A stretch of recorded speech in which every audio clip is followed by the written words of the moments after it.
Amos, il a le bon décompte. On est très heureux d'être en votre compagnie. Merci de regarder le Grand Talk tous les soirs à partir de 18h30. Nous sommes chez vous à la maison ou au travail, ça dépend du lieu où vous vous trouvez. Pour nous regarder, en tout cas, on vous souhaitera une excellente soirée ou bien une bonne soirée de travail pour ceux qui sont à la tâche à 16h, là, parce que ça arrive.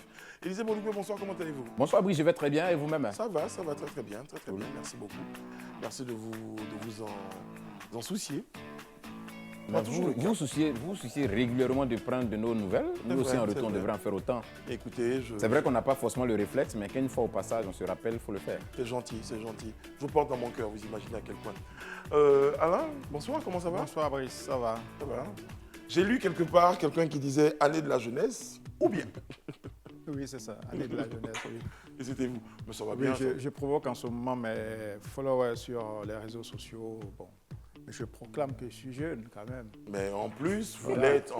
Je l'ai été, je le suis et je le serai. C'est tout. Voilà, c'est tout. Donc, bon, c'est un game, on s'amuse bien. Voilà, ça va. Quelqu'un aurait dit, nous tous, on est amoureux des enfants. En tout cas, c'est jusqu'à 77 ans, donc ça. il y a encore un peu de marche. Et il y a beaucoup de marche, en plus de dire. Beaucoup. Après, c'est dans la tête que ça se passe. Oui, un peu quand même. Ouais, un peu. Ouais.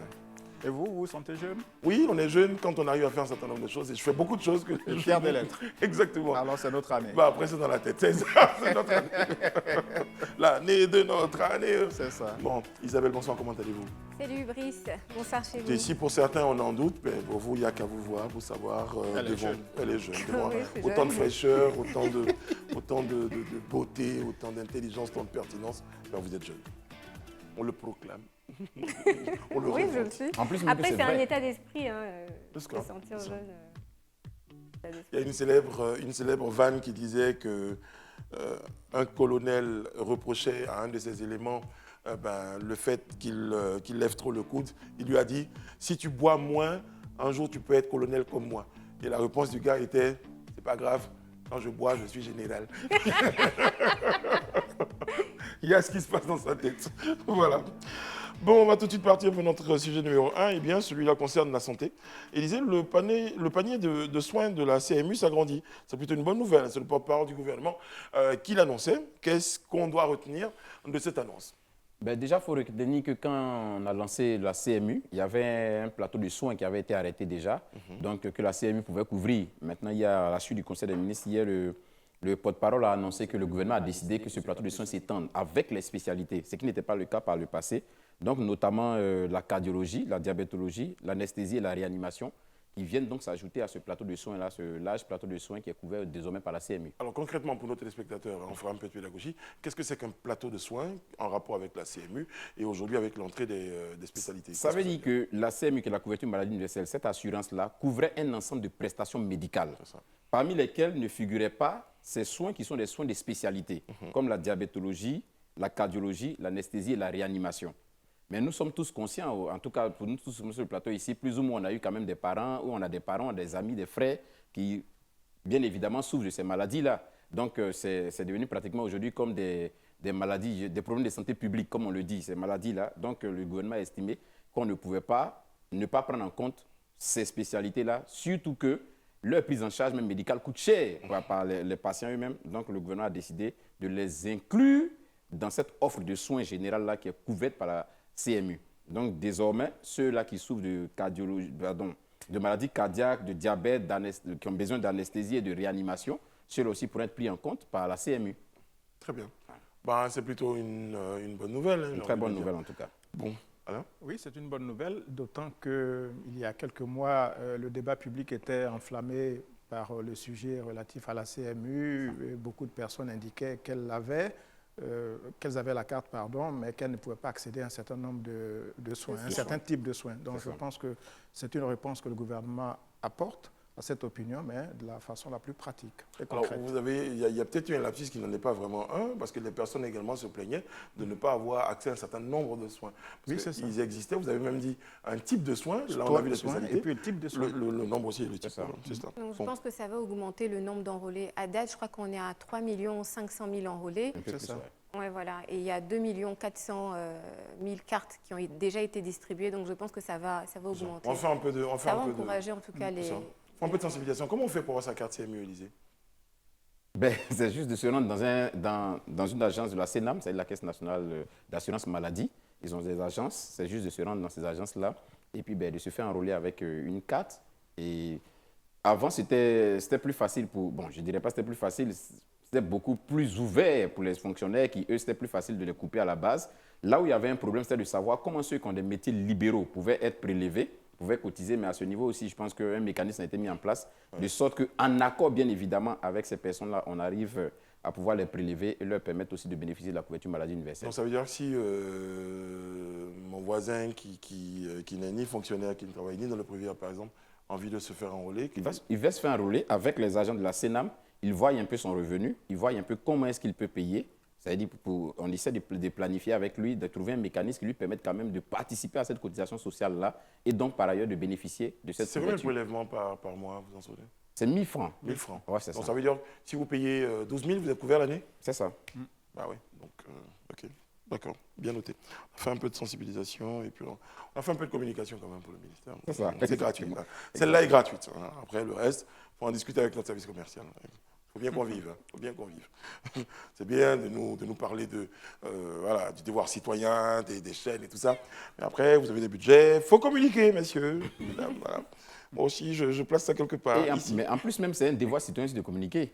C'est aussi citoyen. Oui, bien sûr. Parce que si nous, on prend sur la responsabilité de pouvoir parler, communiquer pour ces structures-là à l'attention de nos populations et autres, tout ça, je pense qu'en retour aussi, pour un retour d'ascenseur, il serait bien aussi que ces structures-là communiquent aussi sur la télévision et participent aussi à la vie de la télévision. C'est important. En plus, nous, il y a un rapport de termes. Nous, on informe, on va même plus loin qu'informer. On fait même un peu de communication, comme là, ce qu'on est en train de faire. Et derrière, vous avez le devoir de communiquer, et ça, c'est important. Pour ça, il y a des chaînes. Petit plaidoyer pour la communication sur les chaînes, et la nôtre en particulier. Voilà. Parce qu'on a entendu également dans certains ministères les gens dire « Ouais, il faut communiquer partout, sauf sur Live TV, on ne veut pas Live TV. » Il faut arrêter, il faut communiquer. On fait partie aujourd'hui du paysage audiovisuel ivoirien. On parle à des Ivoiriens, ils sont nombreux ces Ivoiriens qui nous regardent. Bon, si vous êtes à les pouvoirs de décision, il faut penser à la population.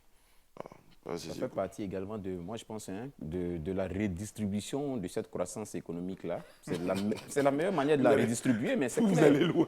Non, mais c'est une réalité. C'est une forme de solidarité. C'est une réalité. La croissance économique qu'on enregistre depuis quelques années, la meilleure manière de la redistribuer, c'est aussi ça. Permettre quand même aux entreprises, aux initiatives nationales de pouvoir bénéficier de ces retombées. Et la meilleure manière de le faire, c'est quoi? C'est pour une chaîne de télévision, c'est de lui donner de la publicité via les structures étatiques et autres, tout ça, qui ont besoin de communiquer. C'est aussi ça. En plus que la chaîne de télévision emploie des jeunes. On parle de année de la jeunesse. Là, aujourd'hui, à Live TV, pratiquement, on a plus de 200 employés. Et 200 employés, parmi ces 200 employés, on a environ près de 499 même, je dirais, même les 200 même. Donc, je suis le seul. Voilà. Donc, vous imaginez donc que toute la chaîne est quasiment jeune. Donc, je crois que c'est une manière aussi de contribuer à rendre réelle cette volonté du chef de l'État là de faire de 2023 l'année de la jeunesse. Ouais. Moi, je pense que même il faut cette affaire de jeunesse. Si quelqu'un n'est pas blessé, les gens ne vont pas arrêter. Non, parce que dans tous les domaines, j'ai un ami qui joue au golf, il m'a dit, allez, c'est l'année de la jeunesse, moi je joue au golf. Je vois le lien entre le golf et la jeunesse. Bon, c'est très bien, ça veut dire que le message est passé, voilà, parce que là également, on est passé par Live TV pour passer le message, et voilà, si vous l'entendez aussi, c'est très très bien. Bon, allez, fin de la revendication, on passe à autre chose. Les amis, Alain, je me tourne vers vous. On l'avait subodoré, on l'avait supposé, on a imaginé, je crois que les choses sont en train de se préciser, à propos de cette alliance entre le FPI et le RHDP. La conférence de presse animée par M. Cissé Bakongo nous conforte dans l'idée de ce rapprochement, de cette alliance, dit-il, qui est en train de devenir une réalité.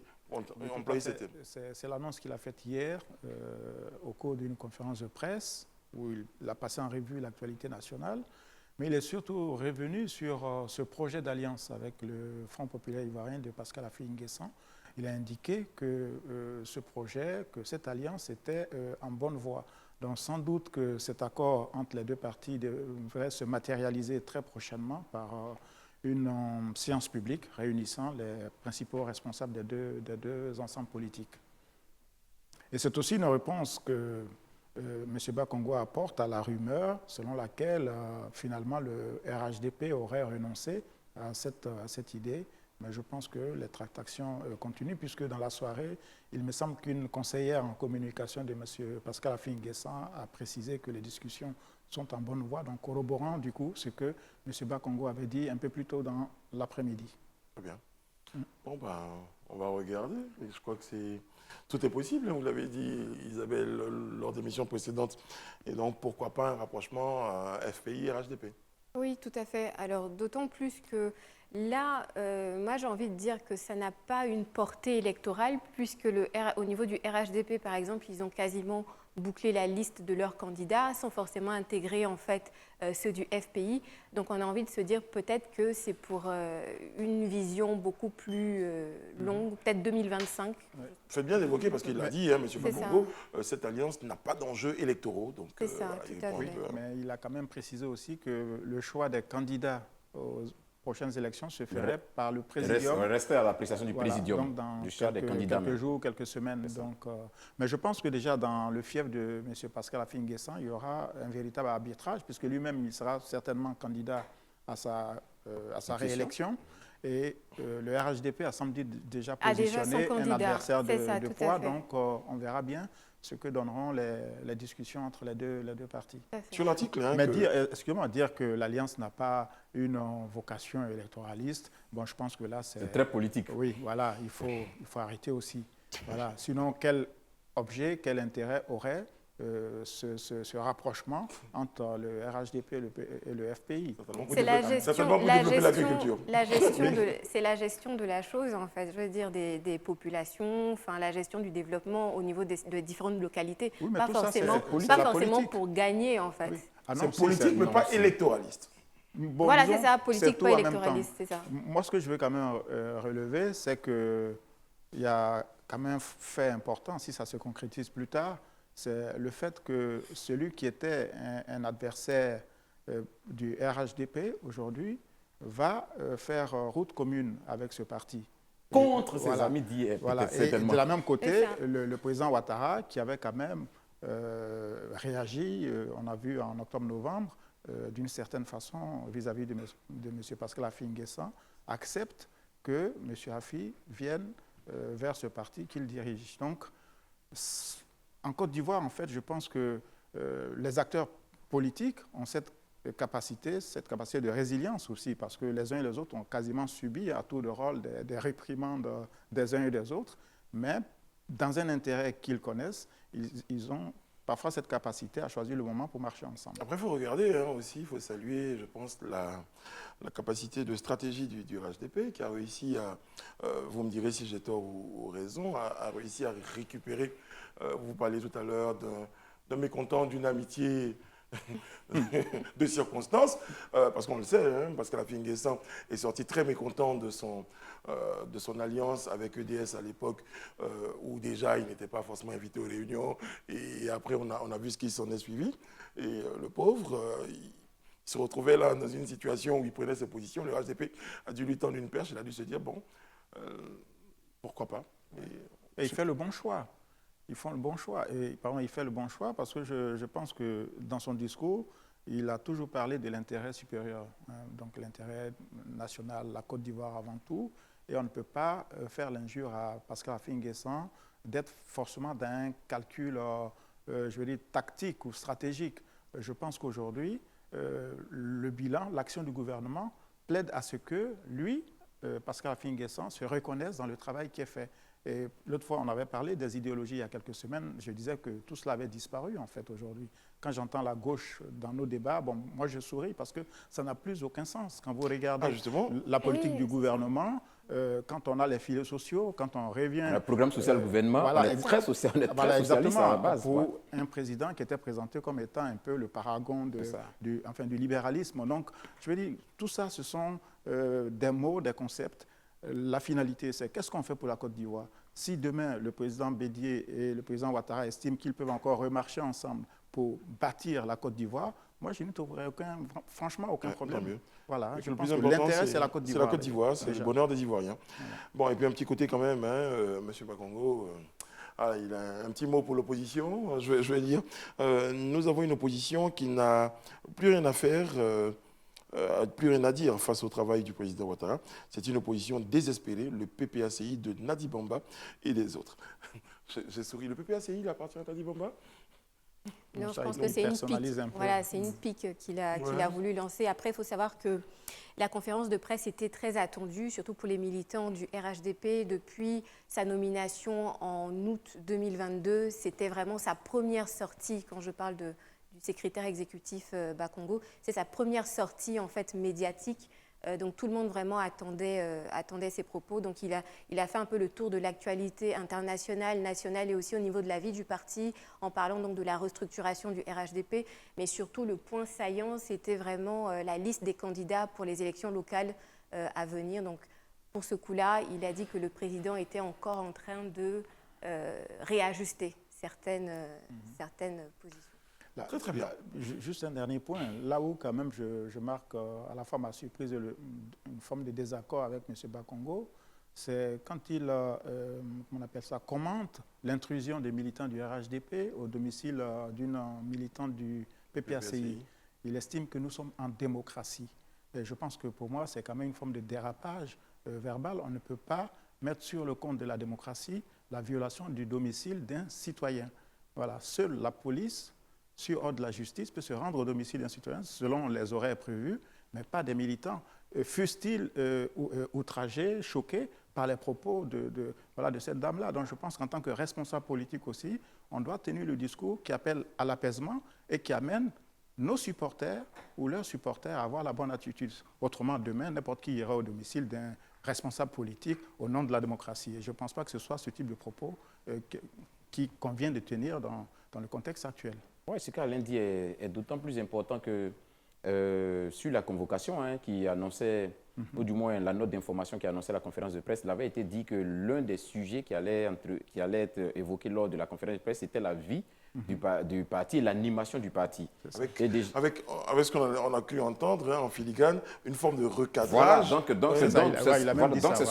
c'est ce qu'on se disait, ça serait certainement une conférence de presse où le holà allait être mis une bonne fois pour toutes sur la conduite à tenir par les militants, parce qu'on sait que très souvent, quand il n'y a pas de mot d'ordre ferme ou quand il n'y a pas une directive ferme, on va dans tous les sens. Et c'est un peu ce qu'on a constaté malheureusement avec, comme ce qu'Alain a évoqué, ce dérapage, que moi je considère franchement comme un dérapage aussi également, quelque chose qu'il y avait à condamner. C'est vrai, c'est dommage que le secrétaire exécutif ne l'ait pas condamné de façon ferme et formelle, mais en réalité, je crois que si eux veulent maintenir à ce qui se dit de la part des premiers responsables du RHDP, ce n'est pas une conduite qui doit personnellement être encouragée. Non, mais après les propos du secrétaire exécutif Bakongo, j'ai envie de dire que c'est un peu politique. On ne va pas laver non plus le linge sale en public. Je pense que peut-être en interne, il y a dû avoir en tout cas un recadrage, mais publiquement devant la presse. Mais voici que public. C'est pas à ce moment-là qu'il va le Je suis d'accord, mais voilà, voici que publiquement, on sort des propos qui, dans l'opinion,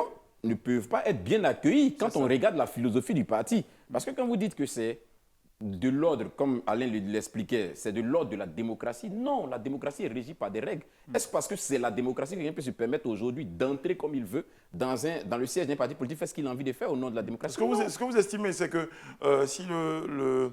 Bakongo et le HDP donc, clairement condamnent l'attitude de leurs militants, eh bien, ça aura aussi pour conséquence de dire aux autres membres du parti, non, ça également, ce n'est pas possible que vous le fassiez en retour. Mais bien sûr. Voilà.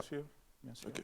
Donc c'est peut-être pour ça qu'il était important qu'il le fasse publiquement. Et puis en plus, c'est après avoir lavé le linge sale Et en plus, mais je pense que c'est même malavantage, moi je pense, du RHDP qui est le parti au pouvoir. Parce qu'aujourd'hui, la tendance c'est quoi? Ou le message c'est quoi? Le message c'est aujourd'hui de dire aux uns aux autres qu'il y a eu une époque de belligérance, mais notre pays aujourd'hui a amorcé son développement et donc il faut aller dans le sens de poser des actions et tenir des propos qui sont de nature à consolider ce travail qui a été déjà fait et pour l'améliorer pour le futur. Donc, ce n'est vraiment pas le lieu d'encourager, comme je le dis. Bon, peut-être que ce n'était pas... Comme je veux m'accrocher à la parole d'Alain et dire que c'est des propos certainement qui sont sortis de façon malencontreuse, mais sinon, en réalité, ce n'est pas de nature, franchement, à aller dans le sens du parti. Qu'on réponde à des propos par des propos. Mme Odette Lohognou a tenu des propos. Certains ne sont pas d'accord avec. Ils ont le droit de répondre à ces propos. Mais là où il y a le hic, c'est surtout le fait de la violation du domicile. Bien sûr. Donc, que ce soit lors d'un meeting, que les gens aient exprimé leur mécontentement face aux propos de Mme Lerougnon, ça aurait été de la démocratie. À partir du moment où il y a la violation, c'est là que vous devenez pas d'accord avec les attitudes. Oui, d'autant que les actes quand même qu'on observe vont dans le sens de l'apaisement. Bon, je ne peux pas parler du dialogue politique dont le promoteur est ici et qui fait avancer les choses, mais hier, par exemple, je crois qu'il y avait des militants du PPACI qui étaient devant le juge. Ils ont été remis en liberté, voilà, condamnés avec sursis. Donc tout cela aussi participe à la détente de l'environnement politique. Donc quelque part, les propos qui sont tenus par des responsables politiques doivent aussi participer à cette dynamique-là. Voilà. Mais chacun est libre de faire ce qu'il veut, mais en respectant la liberté de l'autre et puis en respectant les règles quand même de la vie en communauté. Je pense que c'est très, très important. Très, très bien. Vu que, encore une fois, pour revenir à ce qu'on disait, le plus important, l'intérêt supérieur de la nation, la vie des Ivoiriens, la paix, le développement, voilà ce que recherchent les populations ivoiriennes. Entre-temps, on va évoquer un autre fait, c'est Madame la ministre donc, de l'Éducation nationale, qui, dans un courrier au chef d'établissement du secondaire public, c'est un document donc, en date du 21 mars, signé donc par le directeur régional, donc M. Koulibaly Patrice, qui demandait donc, qui faisait appel aux professeurs retraités au secours. On appelle ça comme ça.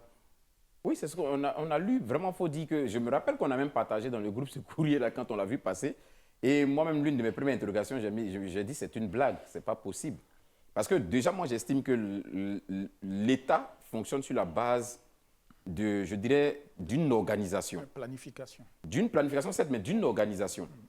Moi, je ne pense pas que ce soit du ressort d'un directeur régional, aussi influent soit-il, de faire un courrier dans lequel il appelle des anciens fonctionnaires, des gens qui ne sont plus fonctionnaires, à revenir dans le but de les recruter. C'est impossible. On est dans une république. Dans une république, celui qui peut faire ça, à la limite, soit un arrêté ministériel, ça même encore, il faut en plus que ce soit discuté fortement au Conseil des ministres, sinon c'est un décret présidentiel. Donc, moi j'ai vu ça, j'ai dit, mais attends, c'est une blague ou bien c'est une réalité? Moi, j'ai considéré franchement comme une blague, jusqu'à ce qu'effectivement, une autre note sorte pour dire après que ce qu'on a vu, en fait, ce n'était beaucoup ont cru à une possibilité de prolongation ou de rappel en activité. Il n'en est rien du tout. Voilà. Nous avons voulu croiser simplement les données et celles de la DRH. C'est marqué, faites passer le message. Moi, je pense que ça a été un rattrapage qui s'est fait suite à la tollée. Je veux dire au tollé que le premier courrier a dû susciter. Parce qu'en réalité, ce n'était pas possible. Ce n'est pas possible. Je dis souvent, peut-être qu'il faut aussi, je ne vais pas aller jusqu'à dire qu'il faut former encore, mais il faut peut-être de façon régulière recycler les membres de notre administration. C'est important pour qu'on sache un peu comment la République fonctionne. Ce n'est pas parce que je suis élevé à un certain poste de responsabilité, je dois savoir mes domaines de compétences, où s'arrêtent mes pouvoirs. Parce que mes pouvoirs ne vont pas partout, en fait. Donc ça aussi, c'est important. Après, on commence à être coutumier du fait. Alain, vous vous souvenez, il y a le président de l'université de Mans qui a imaginé qu'on pouvait organiser forme de référendum. J'hésitais à le dire, mais c'était ça, de référendum, pour savoir si on pouvait se débarrasser de la vessie ou pas. Pour être des syndicats même. Des syndicats, pour se retrouver dans une forme d'université famille. Voilà, c'est ça, l'esprit de famille, voilà. Bon. Après, ce sont des initiatives, vous me direz. Allez, on avance, les amis. D'autres sujets nous attendent. Je rappelle que tout à l'heure, dans le cadre de la Grande Actu, nous serons en compagnie de M. Jean-Louis Moulot. Il est directeur général de la Sodexam. On parlera avec lui de la sécheresse, des inondations, de la météorologie. En tout cas, non, ce n'est pas un devin, non. Ça sera avec des données scientifiques que nous réserve 2023. Parce que vous imaginez qu'on regardera dans une boule de cristal. Non, pas du tout. Il y a des données scientifiques. C'est organisé et on saura comment tout ça est mis en scène et en orchestre pour recevoir tout à l'heure M. Jean-Louis Moulot. Bon, bonne nouvelle, 128 Ivoiriens bloqués au Niger seront bientôt rapatriés en Côte d'Ivoire. Alain? Non, Élysée. Non. Ok, Élysée. Mais non, je voulais dire que ça... Non, on en sourit, j'explique aux téléspectateurs ce qui se passe. On en sourit un tout petit peu parce que pendant la réunion de rédaction, on évoquait, il y a des points de vue qui sont différents sur la question. Allez, Élysée, on vous écoute. On va commencer par vous. C'est vrai, ça. Je dis que l'État joue son rôle. Celui-là de veiller à ce qu'aucun Ivoirien en situation de détresse ne reste à l'étranger, comme s'est engagé le chef de l'État. Donc l'État joue son rôle, mais je crois aussi que c'est le lieu peut-être d'interpeller aussi nos compatriotes sur la nécessité quand même d'être beaucoup plus prudent, d'être beaucoup plus responsable dans les actes qu'on pose. Parce qu'arrivé à un moment, c'est beaucoup d'argent qu'on investit dans ces rapatriements-là, oui. dans ces rapatriements, dans tout ce qui est mis en place après pour accueillir ceux-là qui reviennent. Vous vous rappelez que dans le cas des 128, c'était des Ivoiriens qui étaient donc bloqués, refoulés donc De l'Algérie, oui, donc qui ils sont sont bloqués à la venus au frontière du Niger. Voilà, donc qui vont être rapatriés. Je me dis qu'il faut un moment quand même il faut qu'à un moment on ait de la sensibilisation, mais que nous, en tant que citoyens, on comprenne que c'est vrai, la responsabilité de l'État, c'est de veiller à ce que les citoyens, qu'ils soient en difficulté à l'étranger, soient rapatriés, mais nous aussi, et parce qu'après, c'est nous qui allons venir dire que je n'ai pas d'établissement scolaire dans mon village. C'est nous qui allons venir après dire qu'on n'a pas de lampadaire sur notre maison. C'est nous qui allons venir après dire que non, il n'y a pas d'électricité dans ce lieu. Mais tout ça, ça se fait avec une caisse commune. C'est dans cette caisse commune-là qu'on sortira de l'argent pour aller à la rescousse. Donc, si on peut, nous, à notre niveau, prendre un certain nombre de dispositions, être assez responsable dans les actes qu'on pose, de sorte à éviter à l'État de faire des dépenses qui, moi, je considère comme des déperditions, qu'on pourrait quand même réorienter ou bien affecter à d'autres actions qui sont d'autant plus importantes, c'est bien aussi de pouvoir faire attention parce que chaque fois, on va toujours mettre en place ces systèmes de secours-là. C'est vrai, l'État il joue son rôle, mais quelque part, on est en train de Ça perdre. coûte de l'argent pour on est affréter en train les de perdre. avions, Oui. ça coûte de l'argent pour la prise en charge, ça coûte de l'argent pour le personnel qu'on va mobiliser. Et après, quand ils reviennent en Côte d'Ivoire, Il faut De trouver des l'argent mécanismes pour d'insertion, l'insertion, il faut c'est trouver ça. des mécanismes d'insertion, il faut les accompagner. Donc, ça fait beaucoup un peu quand même. Très bien. Alors moi, j'ai juste vu l'information, mais les 128, ils étaient résidents en Algérie ou ils arrivaient d'un autre pays? Ils ont été expulsés d'Algérie, Refoulés. refoulés. D'accord, C'était refoulé d'Algérie. ok. Pourquoi là?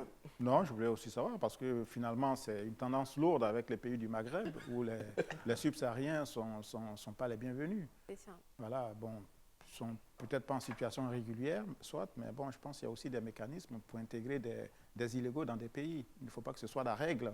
Dès qu'on voit un noir dans cette zone-là, ou bien un subsaharien, c'est un noir. Excuse-moi, on parle l'appeler Mais allez, autrement. Mais je ne suis pas sûr que ce soit la règle aussi. non, mais C'est ça. non, Ah ben oui, si. mais Là, non, on c'est les vrai que refoule. on ne peut pas tout de suite déduire que c'est la règle, mais ce qu'Alain dit s'entend. Et c'est ce que j'ai dit ici la dernière fois quand on parlait de la question des immigrés en Tunisie. On en a parlé ici.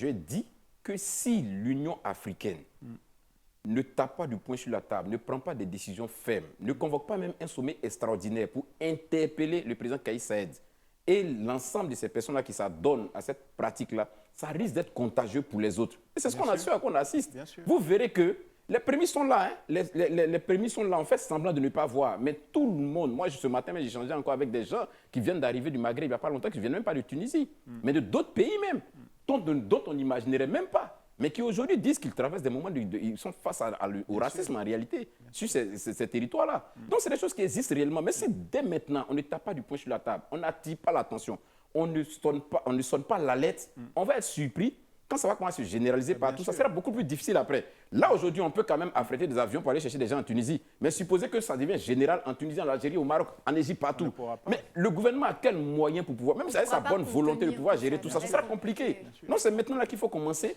Donc, à je vais donner retenir- l'alerte, à sonner l'alerte, Je vais pardon. retenir M. Bologue qui a deux niveaux. Il y a un premier niveau de responsabilité pour savoir si on n'a pas grand-chose à faire dans ces pays. C'est ça. Ou bien. Non, mais Brice, le Oui. discours est trop facile. Si on n'a pas grand-chose à faire dans ce pays, donc on n'y va pas. Non. Mais Alain, On a- je vais citer des mendiants. Je vais citer des mendiants. Non, mais eux, ce ne sont pas des mauritaniens. Non, je prends un exemple Nigériens. du Niger, voilà, qui avait été rapatrié du Sénégal. Sénégal, Niger. Parce qu'ils ont, du Niger. Nigérien. Parce qu'à un moment donné, le pays a estimé que ces personnes n'avaient pas grand-chose à y faire. Et résultat des courses, ils ont décidé de ramener les gens chez eux. Bon, c'est pour ça que je disais, si ici on se bien, parce que C'est ça. notre rôle aussi, c'est de dire aux gens, on leur a fait croire un certain nombre de choses. Certainement, dès qu'on côté en Côte d'Ivoire, vous prenez le désert, vous allez directement en France. La réalité, elle est différente. C'est ça. On se retrouve bloqué dans certains pays, on se retrouve maltraité dans certains pays, et puis on est obligé après de crier au secours. De lancer des SOS. C'est ça, c'est ce que je voulais préciser. Oui, non, mais je comprends. Mais lorsque l'Algérie les refoule, qu'elle les refoule vers leur pays d'origine, pourquoi est-ce qu'on les amène vers la frontière du Niger? Il faut les mettre dans un avion, comme le font les pays européens, et ils vont aller directement chez eux. Donc là aussi, effectivement, il faut que l'Union africaine ait une discussion franche avec ses responsables des pays du Maghreb et que des règles soient définies. Mais une fois encore, la liberté, et ça c'est dans la Déclaration universelle des droits de l'homme, la liberté d'aller et de venir où on veut. Voilà. S'ils ne veulent pas des immigrés qui sont en situation irrégulière, ben, qu'ils procèdent eux-mêmes à leur rapatriement plutôt que de demander au pays d'origine d'aller les chercher. Pourquoi? Il faut qu'ils assument. Et là, mais ils font pire que ça. Ils ne demandent pas au pays d'origine de venir les chercher. Il les dépose à une frontière lointaine. Et vous dites, débrouillez-vous pour rentrer chez vous. C'est pas normal. On est en Afrique, on dit avoir une organisation qui facilite les échanges et le bien-être des personnes et des personnalités. Il faut à un moment donné que quelque chose soit fait. Et là, c'est pour ça que j'entends bien votre message pour dire qu'il faut que l'Union européenne... Avant que ça dérape, quoi.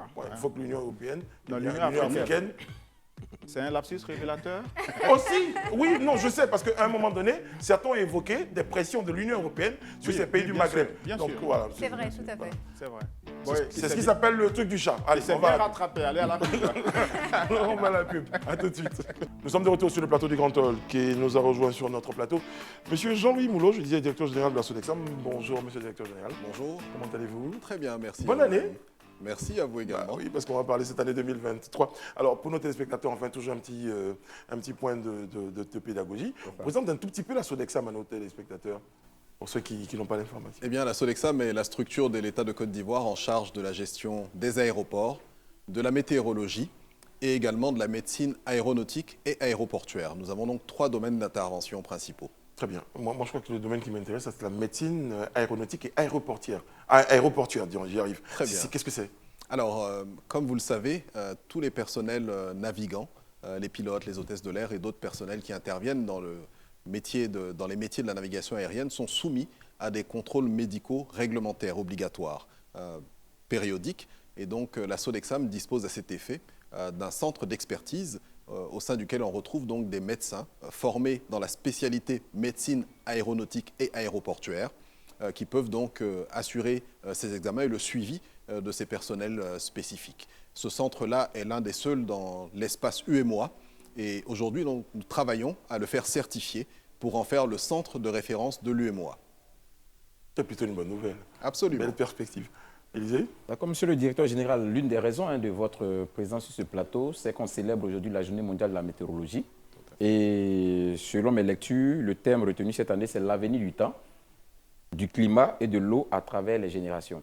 Est-ce que vous pouvez nous expliquer un peu le choix de ce thème et la composition de la célébration de cette journée chez nous en Côte d'Ivoire? Très bien, merci. Le thème a été choisi par l'Organisation météorologique mondiale, qui est l'agence spécialisée des Nations Unies sur les questions de climat, de temps et de météorologie, pour pouvoir justement montrer ce lien très important entre le passé, les systèmes d'observation météorologique, le présent, l'incidence que la météo a sur notre quotidien, sur le fonctionnement de nos sociétés, mais également l'avenir, la nécessité donc d'intégrer dans ce vaste dialogue sur les questions de temps, de climat et d'eau, les générations futures qui seront évidemment les plus touchées par les décisions que nous prenons aujourd'hui, par notre mode de vie, par notre mode de consommation. Nous l'avons célébré à la Sodexam comme nous le faisons chaque année, en invitant un certain nombre d'officiels. Et cette année, donc, nous avons choisi de mettre en avant le thème retenu par le président de la République, à savoir la jeunesse. C'est l'année de la jeunesse. Donc nous avons convié des élèves des établissements publics et privés, des lycées, à avoir une discussion et ils ont travaillé sur une fresque sur le climat. Ça a été une occasion pour eux de mieux apprendre, d'être sensibilisés sur les enjeux, les thématiques, les conséquences et les implications et de pouvoir également donc avoir une restitution en séance plénière. Hier, monsieur le directeur général, il a plu à Abidjan. Absolument. Alors justement, on a envie de se poser des questions. Est-ce qu'on parle de changement climatique et tout ça, dans le commun des Ivoiriens, on évoque ça. Est-ce qu'aujourd'hui, on peut juste dire aux Ivoiriens si cette année 2023 sera, on dit quoi, plus favorable? La météo nous sera favorable? En termes de pluviométrie. Alors, oui. Ce que l'on doit retenir, c'est que malheureusement, avec les effets du changement climatique, les saisons que nous connaissions par le passé sont perturbées. Cela fait plusieurs années que l'on relève cela. Ouais. Aujourd'hui, on ne peut plus se projeter et se dire que la saison des pluies s'étendra de tel mois à tel mois. Il y a des épisodes climatiques, des épisodes pluvieux en dehors des saisons normales que nous connaissons et avec une pluviométrie beaucoup plus abondante. Nous l'avons relevé dans les rapports sur l'état du climat que nous publions annuellement, qui nous permettent donc d'observer que en dehors des saisons régulières des pluies que nous connaissons, il y a des épisodes pluvieux, mais au-delà que ces épisodes pluvieux sont beaucoup plus abondants, ce qui génère justement les inondations et les autres dégâts et catastrophes que l'on a pu relever. Ça va être ma question. Vous l'avez constaté, ce n'est pas votre faute. Par contre, vous pouvez nous aider à faire face à cela. Absolument, c'est le rôle de la Sodexam qui collecte depuis sa création donc toutes les données relatives au climat, au temps et à la météo. Et la Sodexam travaille avec les différentes parties prenantes justement pour pouvoir mettre à disposition une information de qualité, une information fiable, afin que les décideurs puissent anticiper sur les conséquences de ces phénomènes climatiques extrêmes. Donc dans ce cadre-là, la Sodexam travaille avec le comité interministériel justement de prévention des risques et nous mettons à disposition des alertes chaque fois que de besoin afin de permettre aux services, notamment de la protection civile, de prendre les dispositions pour préserver des vies, mais également des biens. Très bien. Face au risque des inondations, quel est le comportement qu'on devrait adopter ? Eh bien, le premier comportement, le premier conseil que l'on pourrait prodiguer, c'est de suivre les indications du ministère en charge de la salubrité, du ministère en charge de l'Intérieur, qui invite les populations à quitter les zones à risque. Les zones d'habitation à risque vous exposent. Donc, c'est le premier conseil. De manière pratique, ensuite, il nous faut préserver les infrastructures, les ouvrages donc, de drainage des eaux de pluie qui permettent à l'eau de pluie de s'évacuer normalement, les préserver en évitant de les utiliser comme dépotoirs, comme poubelles. Parce que lorsque ces ouvrages sont obstrués, évidemment, cela facilite les débordements des eaux de pluie dans les quartiers, etc. Voici les 2 premiers conseils pratiques que nous pourrions rappeler à nos populations. Élisée ? Monsieur le directeur général, nous avons eu connaissance d'une note d'information émanant de la Sodexam qui a circulé il y a de cela quelques semaines, disons environ une dizaine de jours, qui nous annonçait une pluviométrie un peu abondante de fin mars à juillet, au mois de juillet. Est-ce que vous confirmez cela? Qu'en est-il en réalité? Absolument. Comme je le disais précédemment, nous pouvons nous attendre à des épisodes pluvieux avec une pluviométrie beaucoup plus importante sur une période rapprochée. Et c'est cela qui fait la différence avec ce que l'on a connu par le passé.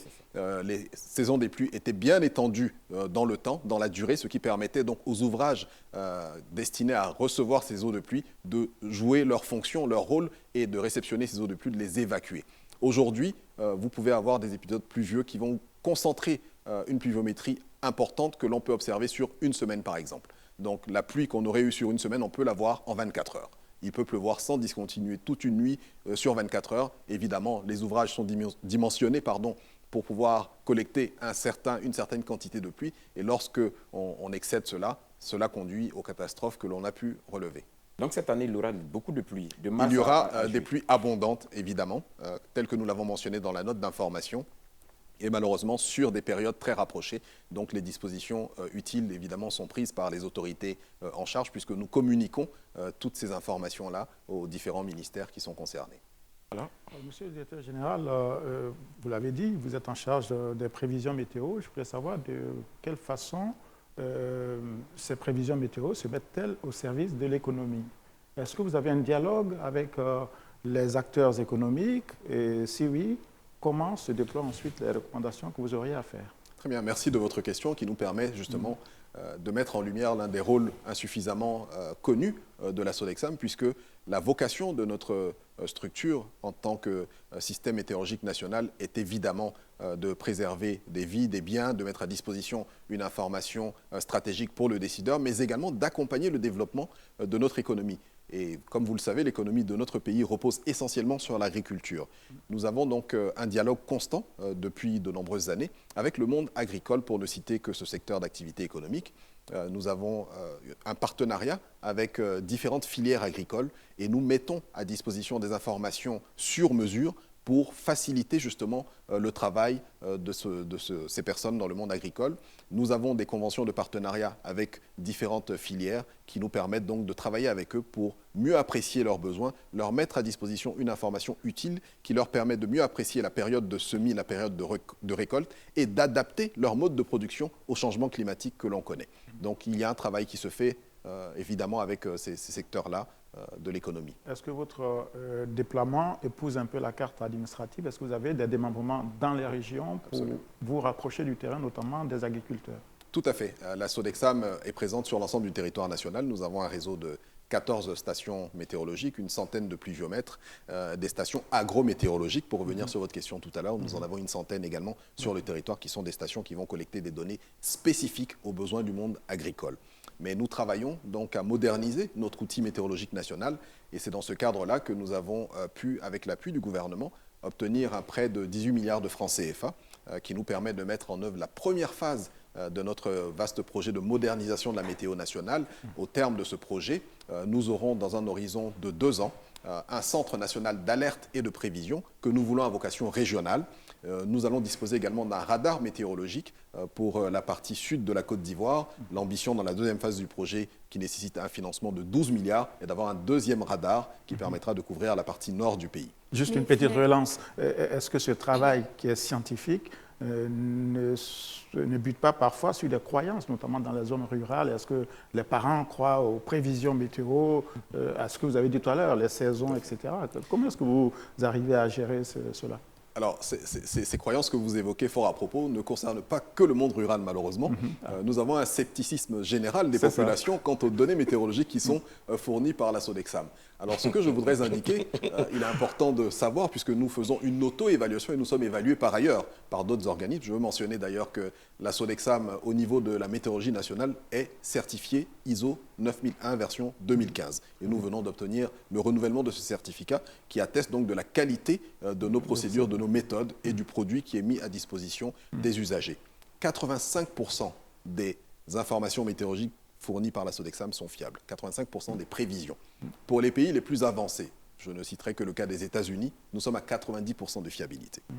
La Côte d'Ivoire, nous sommes à 85%. Donc, si on vous dit qu'il pleuvra demain après-midi dans le district de la Comoué, à 85%, il y aura de la pluie. Alors, je tenais à cet effet à rappeler aux uns et aux autres qu'il faut évoluer. Il ne faut pas rester sur... Effectivement, monsieur le directeur, on est resté bloqué sur les anciennes prévisions où on disait qu'il allait pleuvoir et il pleuvait 3 jours après. Mais justement, il faut noter que la technologie a évolué. Absolument. Les données qui sont recueillies sont beaucoup plus scientifiquement fiables, éprouvées. Donc, s'il vous plaît, évoluez. On arrive en 2023. Aujourd'hui, les données sont fiables. À 85%, c'est noté. Isabelle. Quand on parle de la météorologie, on pense tout de suite à la science du temps. Est-ce que les jeunes sont de plus en plus intéressés par les métiers liés donc à cet écosystème? Bien, justement, nous faisons la démarche à l'endroit de cette jeunesse-là pour l'amener à s'intéresser à ces métiers et aux enjeux du temps et du climat. Dans ce cadre-là, nous invitons régulièrement des établissements scolaires à venir visiter la Sodexam. Nous avons une petite station météo sur site et nous faisons de la sensibilisation.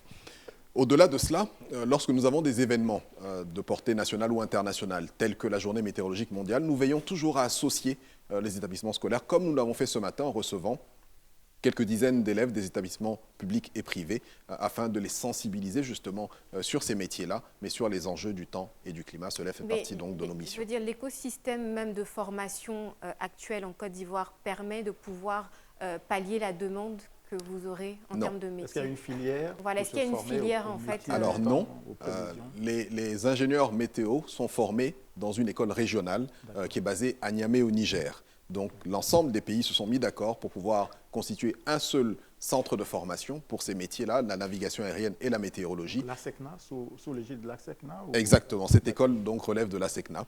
Je vois que vous êtes bien informé sur le secteur, qui a une école donc qui est basée à Niamey au Niger, qui forme les ingénieurs en météo, les ingénieurs en navigation aérienne. Donc pour les besoins de la Sodexam, nous recrutons des jeunes dans les filières scientifiques après le bac, que nous envoyons en formation dans ces écoles-là, justement, pour un cycle de 5 ans, un cycle d'ingénieur. Et au terme de cette formation, ils intègrent nos services. Donc nous avons une planification de nos besoins selon le développement de notre service météorologique. Et en fonction de cette planification, nous envoyons des jeunes en formation chaque année.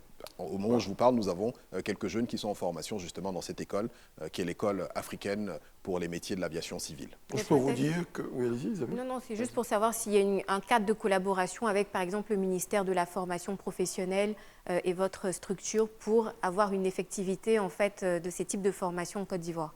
Bien, c'est notre souhait le plus ardent. Nous avons mené quelques démarches dans ce sens-là, non seulement avec le ministère de l'Enseignement supérieur également, pour avoir une prise en charge de ces formations-là. Ce sont des secteurs sur lesquels, lorsque vous allez dans ces écoles-là, vous avez un emploi garanti. Parce qu'il y a un nombre limité, c'est sur concours, un nombre limité de jeunes de nos pays qui sont admis. Et quand vous sortez de cette école, vous avez un emploi garanti. Donc nous avons des démarches avec l'appui de notre ministère de tutelle, le ministère des Transports, à l'endroit de l'enseignement supérieur, de la formation technique, pour pouvoir donc offrir une meilleure visibilité et des perspectives à nos jeunes. Et nous espérons que ces démarches aboutiront. Bon, alors, en cette année de la jeunesse, on a bien noté que vous avez votre part d'implication dans cette année de la jeunesse. Et il faut la noter, Isabelle.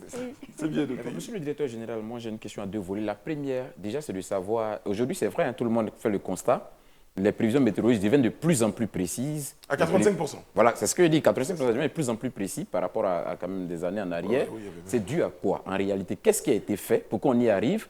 Et la deuxième question, c'est aujourd'hui, qu'est-ce que vous comptez faire pour passer de ces 85% probablement à atteindre 90%? Parce que je sais que vous êtes ambitieux. Absolument. Donc votre volonté ou bien votre objectif, c'est d'atteindre les 90% comme aux États-Unis par exemple. Très bien. Le premier élément que je voudrais relever, quant à la fiabilité et la qualité des informations que nous mettons à disposition du public et des décideurs, c'est qu'il y a un cadre de collaboration internationale qui existe entre l'ensemble des agences météorologiques. La Côte d'Ivoire ne dispose pas, par exemple, d'un satellite pour collecter les données météorologiques, mais nous avons des partenariats que nous avons signés avec diverses agences météorologiques, donc notamment l'agence européenne EUMETSAT, qui nous partage les informations satellitaires qu'ils collectent à travers leurs satellites. Ces informations, une fois qu'elles nous parviennent, elles sont traitées à travers des logiciels, des applications spécialisées qui nous permettent donc d'avoir une information météorologique fiable, précise, qui est mise à disposition. Mais nous avons également un système national, comme je l'évoquais tout à l'heure, de stations météorologiques sur l'ensemble du territoire qui nous permettent de conforter les données qui nous proviennent des satellites et de confirmer donc les phénomènes climatiques sur lesquels nous communiquons.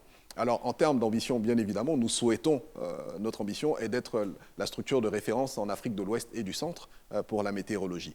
Pour ce faire, j'ai indiqué tout à l'heure que nous avons un projet ambitieux qui est dénommé Vigiclim, doté d'un financement en termes de besoins de 30 milliards de francs CFA, qui va nous permettre donc de moderniser l'ensemble de nos équipements, d'acquérir également de nouveaux outils de traitement de l'information météorologique, des logiciels, de former également nos personnels à toutes ces techniques de pointe en intégrant l'intelligence artificielle et d'avoir donc un centre régional d'alerte.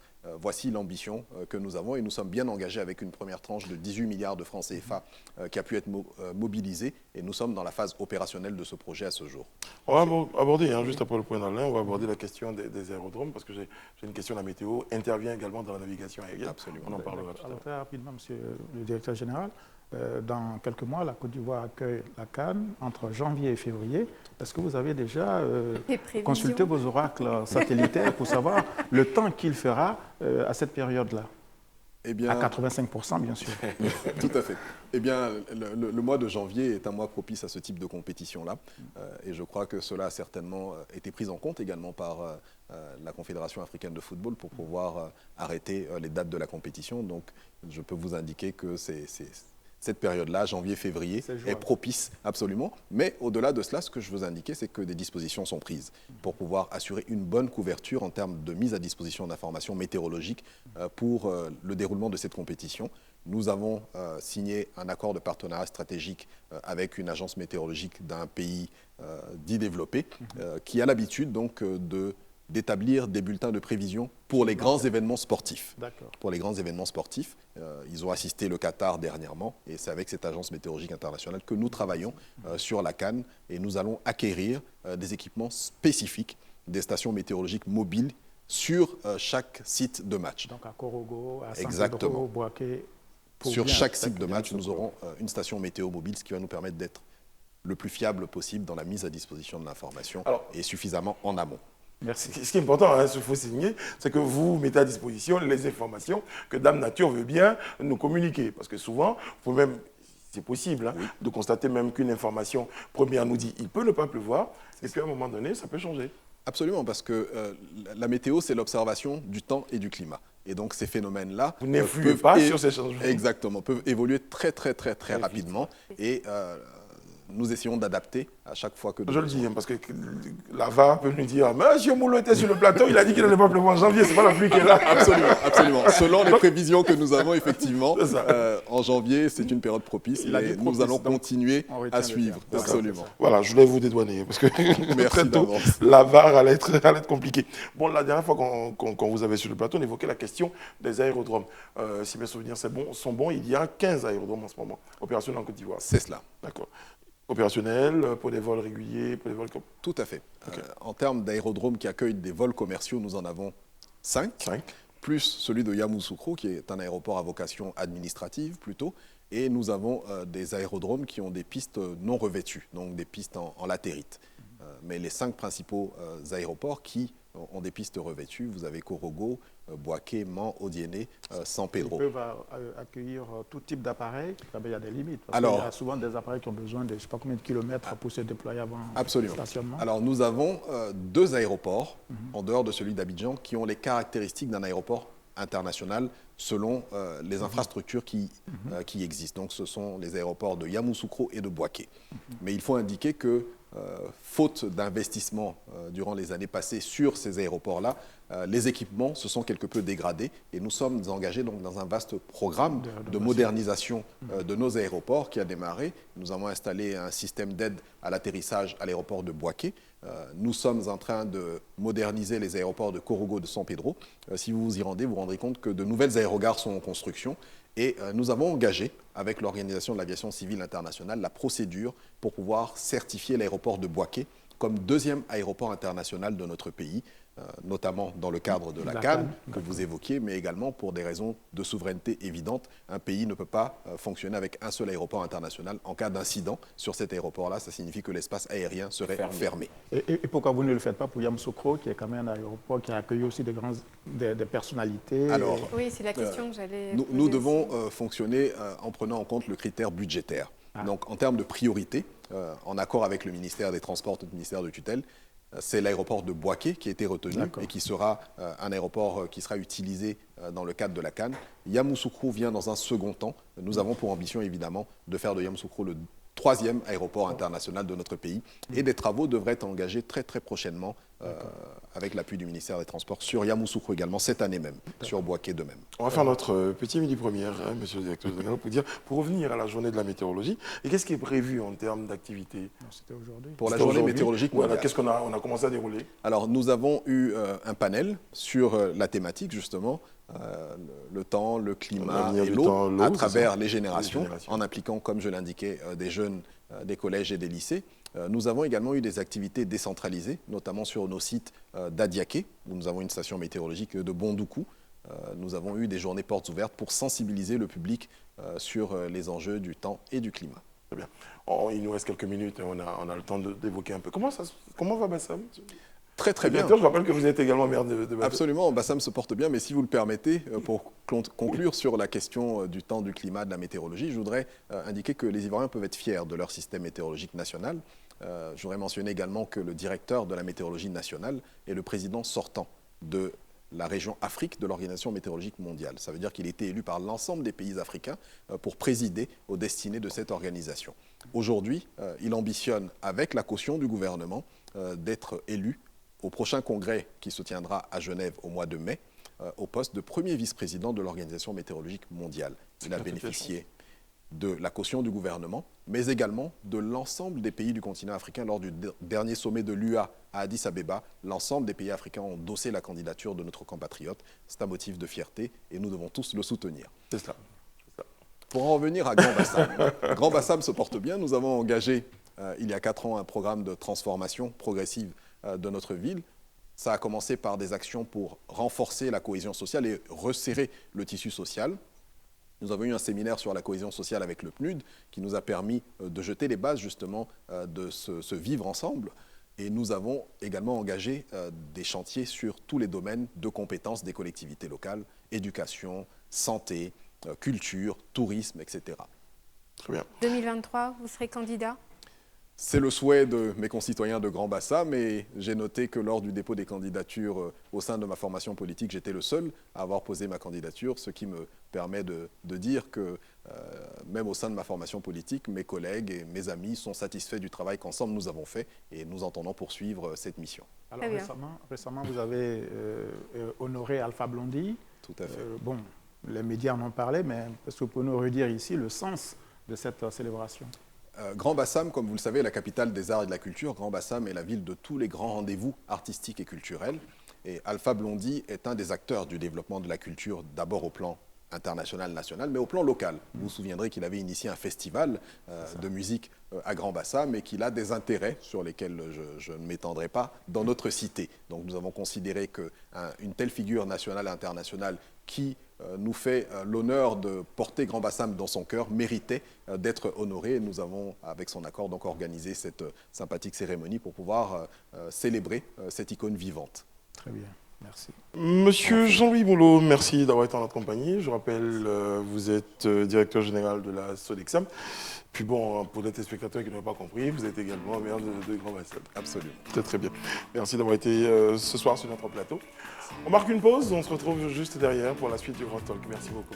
Merci à vous, merci de votre accueil. Merci. Merci. Nous sommes de retour sur le plateau du Grand Talk avec Élisée Bologueux, Isabelle Vauvor et Monsieur Alain Toussaint. Voilà. À m'écouter ce soir. Élisée Bologueux, on va se tourner vers vous. Comme tous les jeudis, vous nous gratifiez d'une chronique, La vie de la nation, qui s'intéresse aujourd'hui au centre de service civique qui sera inauguré. Bien évidemment, vous savez que nous sommes dans l'année de la jeunesse et l'un des pans importants de cette jeunesse-là, c'est le service civique. Oui. Et donc, nous allons parler du centre de service civique de Boaké, qui sera inauguré demain, qui est le premier déjà d'une série de 14. C'est-à-dire que le gouvernement a décidé de bâtir 14 centres de service civique dans les différents districts. Et donc, demain sera inauguré celui de Boaké par le Premier ministre Patrick Archi. Qu'est-ce que c'est un centre de service civique, M. Bologueux? Le centre de service civique, c'est un centre de resocialisation, de formation civique et citoyenne. Donc, c'est également aussi un centre de formation aux métiers, à plusieurs métiers divers. Donc, c'est ces vocations-là qui seront développées dans le centre de service civique de Boaké. Donc, il faut retenir déjà que les pensionnaires qui, eux, vont rentrer déjà le 4 avril dans ce centre-là auront droit à 2 mois de resocialisation, comme je l'ai dit, formation civique et citoyenne, avec un encadrement de type militaire, 4 mois de formation qualifiante dans divers métiers au choix, notamment la mécanique, auto-moto, etc., boulangerie, pâtisserie, paysagiste, pépiniériste, etc., 3 à 6 mois de stage d'insertion en emploi et de développement d'activités génératrices de revenus en collaboration, bien évidemment, avec l'emploi jeune. Rassurez-moi que ceux qui y entrent, ils entrent par leur volonté et non manu militari. Non, ils n'y entrent pas, manu militari. Déjà, les premières recrues, c'est sur inscription. C'est les premières recrues qui viennent de diverses régions.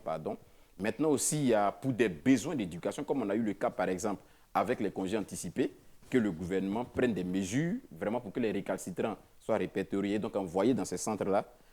On ne parlerait pas de manu militari, on parlerait juste de resocialisation. Voilà. Donc, ce centre de service civique de Boaké, il faut reconnaître qu'il a coûté quand même à l'État de Côte d'Ivoire 1,2 milliard. Il a été bâti sur 4 hectares. Il comprend 4 principaux bâtiments, dont 2 bâtiments de dortoir, filles et garçons, et puis un bâtiment de formation et un bâtiment cantine. Il y a aussi une infirmerie, il y a des aires de jeu. Le centre de service civique de Boaké, pour ceux qui connaissent un peu l'ENSOA à l'époque à Boaké, voilà, c'est le site de l'ENSOA qui a été récupéré, réhabilité, reconstruit avec certaines infrastructures pour en faire le centre de service civique. Je ne sais pas pourquoi je sentais un néant militaire. Voilà, ça s'explique un peu quand même. Voilà, mettre dans un environnement militaire. Et donc, comme je le disais, c'est le premier centre sur une série de 14. Ouais. Donc, d'ici la fin de l'année, il est prévu en construire déjà autour de 5 ou 6, avant qu'en 2024, on ne puisse achever les 14.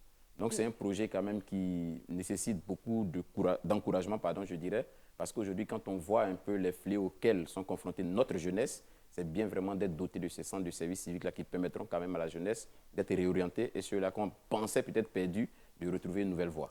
Non, c'est une une très très belle initiative, d'autant plus que moi-même je pense qu'il faut rendre le service civique obligatoire à partir par exemple d'un certain âge. On pourrait dire par exemple quand tu as atteint tes 18 ans, tu fais obligatoirement le service. Il faut au moins 3 mois dans le centre, quoi, quelque chose de ce genre en fait. Exactement, c'est ça.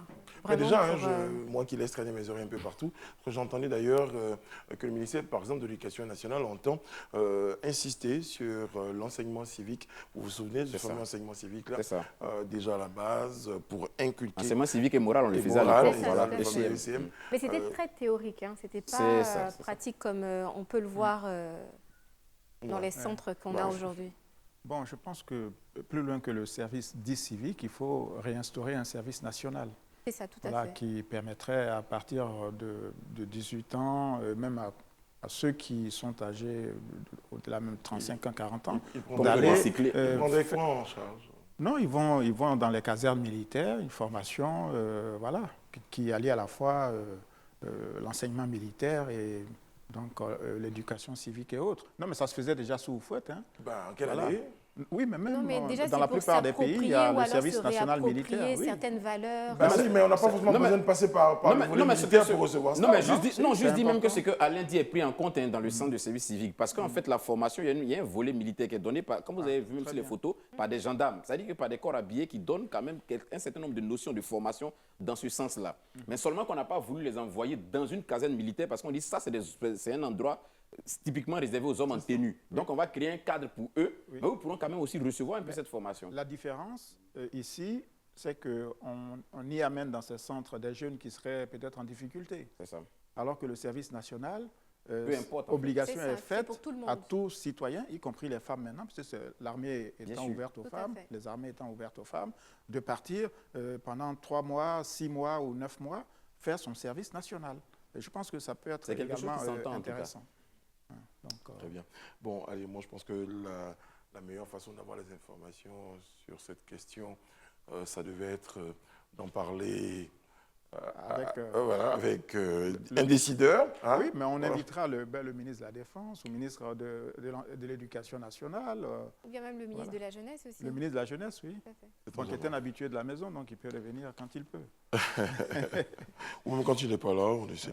Je vous rappelle hein, que tout à l'heure, André Bois vous proposera 100 langues de bois et ce soir, il sera face à M. Bredoumi Ismaïla, porte-parole du PDCI RDA. Ben, les enjeux, on parlera de ces enjeux du congrès du PDCI. À ce propos, Alain, j'ai un petit mot hein, Oui, sur ce congrès. oui. On en saura plus, hein, je pense, ce soir. Bien sûr, oui. Sinon, pour l'instant, on cherchait... Oui, en fait, le vrai objet de ce congrès extraordinaire, c'est de modifier un article, je crois l'article 57, qui permet de bloquer à 400 le nombre de membres du bureau politique. Donc, c'est vous dire... Et là, on est à combien déjà? Ben, je ne sais Probablement pas. autour de Voilà. 1000. En fait, c'est une interview d'André Bois. Non, On en non. saura plus d'un confrère, je sais. Mais André Bois, voilà. André Bois, nous, Et on M. va pas Bredoumi tout savoir. Soumaïla, qui n'a certainement pas la langue dans sa poche, eh bien, sera face à André Bois. Ce sera vraiment une interview sur André Bois. Bon, je vous disais tout à l'heure, hein, pour la question de service civique et tout ça, j'ai des relations haut placées dans ce pays. Oui, on le Et sait. merci, je Et vais... même à New York. hein. Aussi, Ah, même ouais. hors de ce pays. Et donc, dans ce pays, déjà, je vais inviter notre président à nous rejoindre parce que j'ai des questions. Ah, le président lui-même a... Voilà, voilà, Le président lui-même. qui est mieux que Bien lui. sûr, hein. voilà. Ah ben, voilà. Bonsoir Isabelle. Bonsoir, Monsieur le Bonsoir, Président. Monsieur le Président. Bonsoir chers tous. C'est un grand bonheur et bien évidemment un plaisir renouvelé, comme vous le savez, d'être avec vous. Monsieur le Président, on parle justement de grands travaux vous concernant. Est-ce qu'on aura d'autres Ça me fait surprises? plaisir. Oui, il y aura encore des surprises. Bien évidemment, déjà, c'est une surprise de voir que le 5e pont est fini avant le 4e pont. Parce qu'actuellement, sur le 5e pont, voyez-vous, ils sont en train d'installer les lumières. Pendant que hier, je passais vers le 4e pont, ils sont en train de mouiller le ciment. C'est une surprise. Vous continuerez d'en avoir. J'aurais bien voulu avoir, bien évidemment, mon jeune frère Monsieur Jean-Louis Moulot. Jean-Louis Moulot sur le plateau. Il a été mon directeur de cabinet adjoint au niveau de la présidence. Et je peux vous dire qu'il fait un travail remarquable au niveau de la Sodexam. Très bien, Monsieur le Président. Il est très suivi. Déjà, quand j'étais en visite d'État l'année surpassée, voyez-vous, j'ai été très surpris par un grand chef sorcier, dont je tairai le nom, qui m'a dit, Président, féliciter Jean-Louis Moulot qui fait un travail remarquable à la Sodexam. J'ai dit, mais pourquoi, monsieur? Je pensais que vous étiez chef traditionnel. Il dit, non, je suis un grand sorcier, mais le travail de Moulot à la Sodexam nous aide dans nos missions de sorcellerie. Dans la navigation nocturne. Et donc, avec les prévisions de la Sodexam, nous savons à quel moment frapper. Je dis, mais tout de même. Je suis d'accord avec vous, monsieur le président. Tout de même. Bravo, Jean-Louis. Là, on a vu votre épouse hier on l'a vu, qui a reçu donc, bien sûr, elle le méritait. La petite, elle est toute belle, comme Isabelle d'ailleurs. Et bien Merci, évidemment, monsieur le président. voilà. La petite Cyrine, bien sûr, le sosie de la première dame, a été reçu et ça m'a fait plaisir. Ce n'est pas la première fois que quelqu'un reçoit son sosie. Voyez-vous, moi je compte recevoir le mien très bientôt. Ah oui? Voilà, je compte recevoir le mien très bientôt. Mais en plus de cela, voyez-vous, même dans les temps anciens, il y a des gens qui recevaient leur sosie. Voyez-vous, aujourd'hui, Goliath a son sosie actuellement, grand-père. Non, mais tout de même, ce n'est pas la première fois que nous recevons. À mes yeux, voilà, selon moi, et ça n'engage que moi. Voilà, et donc je voudrais bien sûr dire que j'ai été très heureux. Bien évidemment, j'aurais voulu rester plus longtemps. Comme vous le voyez, je suis un peu essoufflé. Pourquoi, monsieur le président? Parce que l'ambassadeur de Chine m'attend en ce moment, M. Xiamping Chong Son Tong Chong. Ouais, c'est vrai. Et comme vous le savez, où on parle de Dieu, où on parle de Pia, Ado est calé. Mais monsieur le président, ne partez pas. Parce qu'une autre situation, c'est qu'aujourd'hui, par exemple, nos frères et sœurs musulmans, vous jeûnez, monsieur le président? Notamment moi-même d'ailleurs. Voilà. Notamment moi. Et bien sûr, je voudrais également profiter pour souhaiter un bon mois de carême à tous les musulmans. Et bien sûr, dire également que nous avons même décidé de faire beaucoup de choses par rapport à l'année de la jeunesse. Et même au-delà pour les femmes, parce que nous sommes dans le mois de la femme. Voyez-vous, j'ai demandé à la ministre de la Femme de prendre les dispositions avec le ministre chargé des Mines, et ainsi le ministre aussi chargé des nouvelles technologies, bien évidemment pour prendre en compte et réintégrer les dames qui se tchatchent. Voilà. Non, mais écoute, l'énergie solaire. Voilà, vous savez que quand le soleil les frappe, non, mais écoutez, je ne vais pas déballer toutes les surprises là. C'est vrai, parce mais que vraiment, 2022, 23, est l'année de la jeunesse et aussi l'année de la femme. Pour la jeunesse, vous avez des surprises aussi. Ben, bien sûr. Beaucoup de surprises pour la jeunesse. Et vous êtes jeune. Des conseils également, parce que je voudrais demander à nos jeunes, pour ceux qui étudient en ce moment, de se concentrer sur leurs études. Et quant à ceux qui travaillent, bien évidemment, de le prendre au sérieux. Et je voudrais demander aux jeunes garçons de ne pas écouter bien sûr, les promesses des femmes. Non, je ne suis pas syndicaliste, mais de ne pas écouter les promesses des femmes. Parce que quand une femme te dit « je te donnerai de l'argent », certes, c'est une promesse, mais la promesse des femmes est toujours comme caca de chat. On sent l'odeur, mais on ne voit jamais cela.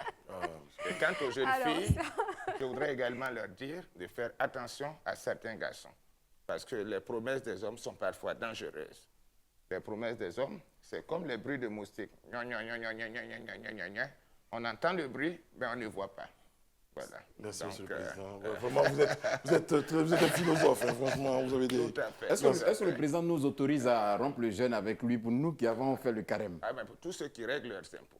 Voilà. Parce qu'on ne rentre pas les doigts dans le nez. Tous ceux qui sont à jour de leurs impôts. Ah, pour ça, il faut... Voilà, mais quant à vous, Brice, j'ai prévu 3 assiettes pour vous. C'est gentiment, en tout cas. C'est gentiment. Mais Élysée, qu'est-ce que vous avez en cœur? Tout de même. Je veux juste rompre le jeûne avec le président. Oui, parce que la tension monte. Merci, monsieur le président. Et voilà. Et je viendrai me plaindre. Hein. Merci, monsieur le président, pour rester avec nous. Hein. Et bien, André Bois sera présent. Et son invité sera monsieur Soumaïla Bredoumi, porte-parole du PDCI RDA. Voilà. Merci, monsieur le président. Un grand bonheur. On salue comme ça. Voilà. Merci Alain, merci Élysée, merci Isabelle. Merci. À tout de suite.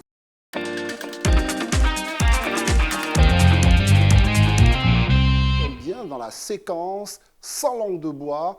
Merci d'être avec nous dans ce nouveau décor qui prépare justement un autre décor qui va arriver très très bientôt parce que vous le savez, nous sommes maintenant sur l'ensemble de nos supports en HD, Live TV. Évidemment, nous sommes très très heureux d'être avec vous encore ce soir. Une courte pause la semaine dernière et nous revenons pour un Sans langue de bois avec un invité, c'est un élu de la nation. Il est député de la circonscription de Tanquessé-Cocognan et bien sûr Tienquacro. Il est avec nous, il est porte-parole du PDCI RDA, c'est bien sûr, Brédoumi Soumaïla. Bonsoir, Monsieur Brédoumi. Bonsoir, Monsieur Bois. Nous sommes heureux d'être avec vous. Vous êtes le porte-parole du Parti démocratique C'est de Côte exact. d'Ivoire. C'est exact. Mais quand même, vous avez eu une sortie, j'allais dire, un peu dure vis-à-vis de vos anciens camarades. Vous demeurez quand même des camarades. Ils sont partis, vous les avez traités d'irresponsables. C'est quand même dur, ceux qui sont partis, d'être traités d'irresponsables, alors que finalement, vous ne vous entendez plus. Mais à quel moment j'ai dit que quelqu'un est irresponsable? Vous dites qu'il manque de responsabilité ceux qui ont décidé de quitter le PDCI dans ce contexte précis, d'après ce qu'on a lu dans la presse. Non, mais c'est la presse qui l'a dit. J'ai dit que des gens ont dit qu'ils partaient parce qu'ils n'étaient pas hypocrites. Donc j'ai dit que pendant tout le temps qu'ils étaient, donc, il y avait une certaine hypocrisie. D'accord. Et qu'ils sont libres de partir, mais ne pas accuser le parti parce que tout le temps qu'ils étaient avec nous, ils viennent de me démontrer que c'était l'hypocrisie. Mais peut-être qu'à un moment, les choses se sont mal passées et du coup, ils ont dit, bon, peut-être qu'ils n'ont plus leur place au parti. Oui, mais on va tranquillement, en toute responsabilité. Non, quelqu'un sur votre antenne a dit qu'il ne voulait pas être hypocrite en restant longtemps au PDCI. Cela veut dire quoi? Cela veut dire que pendant qu'il était, c'était l'hypocrisie. Si ce n'était pas l'hypocrisie, on trouve autre raison pour partir. Et le président du PDCI RD a dit qu'à la courage des chemins, chacun assume ses responsabilités, prend le chemin qui lui convient. Très bien. Donc, ça peut être, par exemple, le manque de responsabilité. Mais finalement, ils ont pris leur responsabilité. On va maintenant parler quand même de ce congrès qui va avoir lieu la semaine prochaine. Oui. Mais ça ne fait pas un peu désorganiser tout ça, M. Brédoumi? À peine quelques 10 jours du congrès, c'est là où on nomme le comité d'organisation. Quand même, c'est un vieux parti, le PDCI. Comment on peut, à quelques jours, mettre en place le comité qui doit organiser? Ça peut prêter quand même à critique, ça. Mais justement, vous n'êtes pas informé. Oui. Le comité d'organisation a été mis en place et le congrès extraordinaire va avoir lieu le 14 décembre 2022. Ce comité n'a pas changé. Mais puisque c'est récemment que le président a annoncé leur nomination. On a republié au cours d'une réunion, on a republié le comité d'organisation pour rafraîchir la mémoire des uns et des autres, parce que certains disaient qu'ils n'étaient pas dedans alors qu'ils avaient leur liste. Le président a dit, ça fait quand même un moment, on est parti pendant les fêtes, on est arrivé, il y a eu beaucoup d'événements, pour republier la liste pour qu'on puisse se faire fraîcheur. Donc c'est ça qui dit. Le seul changement qu'il y a eu là-dedans, c'est que le président a nommé le secrétaire exécutif en chef du secrétaire exécutif comme son conseiller pour l'organisation. Mais là encore, parlons-en, vous maltraitez votre secrétaire exécutif en chef, puisque c'est son vice-président à lui qui est, enfin le vice-président du parti, qui est le président du comité d'organisation, alors que quand même, on aurait pu s'attendre à ce que le secrétaire exécutif soit celui-là même qui dirige les troupes lors d'un congrès comme celui-là. Non, quand on a organisé le congrès ordinaire en 2013, le secrétaire général, Guégui Madi, ne l'a pas organisé. Il faut connaître les textes de notre parti. Ils disent quoi précisément vos textes? Les textes disent le secrétaire exécutif a moins de pouvoir même que le secrétaire général. Puisque le secrétaire exécutif en chef n'est pas élu au congrès. Il assure le secrétariat général du parti. Mais il était même prévu que ce poste soit tournant. Mais le secrétaire général, lui, il est élu au congrès. C'est un organe. Le secrétariat exécutif en chef n'est pas un organe. Et donc, pour l'organisation du congrès, qu'il soit extraordinaire ou ordinaire, le président du parti met en place un comité d'organisation. Ça relève de sa souveraineté. Et ça relève de sa souveraineté, mais il fait fi quand même du rôle de meneur du secrétaire exécutif. Et ça, quand même, ça peut entraîner quelques... Non, il ne fait pas fi. Oui. Il ne fait pas fi. Vous savez, on a toujours accusé le PDCI d'un parti de quelques-uns, un parti des doyens, etc. Donc le président du parti a voulu, si vous avez regardé la liste, il y a plein de jeunes qui y sont. Au secrétariat exécutif, il n'y a pas beaucoup de jeunes. Or là, on a créé les comités de logistique, de mobilisation, de restauration, les comités de sensibilisation, où on a pu mettre les jeunes et les femmes. Le secrétariat exécutif ne compte que 29 personnes. Comment voulez-vous qu'avec 29 personnes, on puisse organiser un congrès important qui soit inclusif? Très bien. Voilà. Donc ça, c'est la décision du PDCI, Voilà. c'est parfait. Donc le congrès, finalement, va avoir lieu le 30 prochain. Il se trouve quand même que là encore, le PDCI. Le bureau politique, normalement, c'est autour de 400 membres. Oui. Voilà encore le PDCI. Donc, finalement, on se demande bien quel est le mantra organisationnel du PDCI. Vous vous retrouvez à presque 2000 personnes à être finalement membres du Congrès.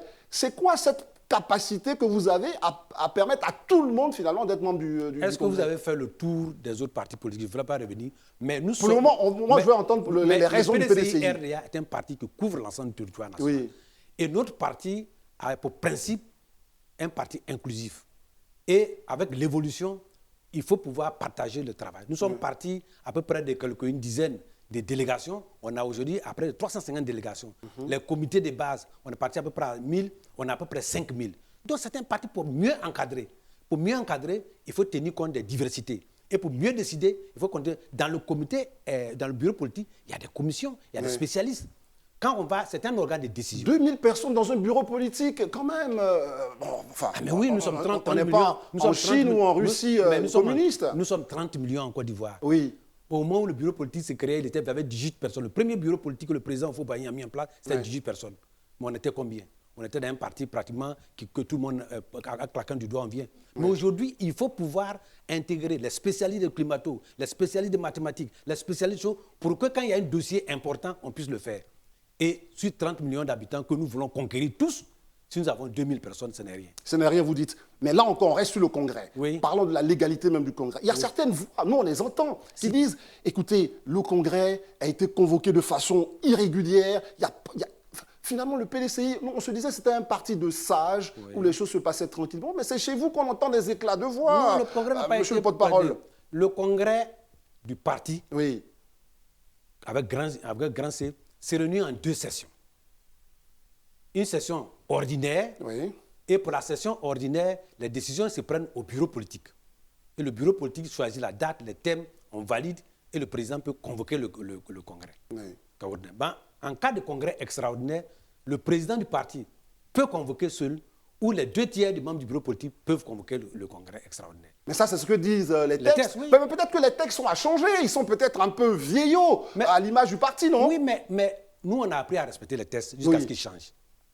Au PDCI, nous, on a appris à respecter les textes jusqu'à ce qu'ils changent. Oui. Et nous ne sommes pas habilités ou bien habitués à violer nos propres textes. Jusqu'à ce que ça change, on l'applique. Si au congrès ordinaire prochain, les militants estiment qu'il faut changer, ils changeront, mais nous ne sommes pas habitués à violer les textes. Et là, les textes sont clairs. Le président Bédié, en tant que président, a le droit, évidemment, d'organiser ce congrès. Oui. Vous l'avez dit. Alors, on va maintenant parler de ce fichier national-là que vous avez pour enrôler les militants. Aujourd'hui, est-ce que le PDCI est un parti qui fait rêver?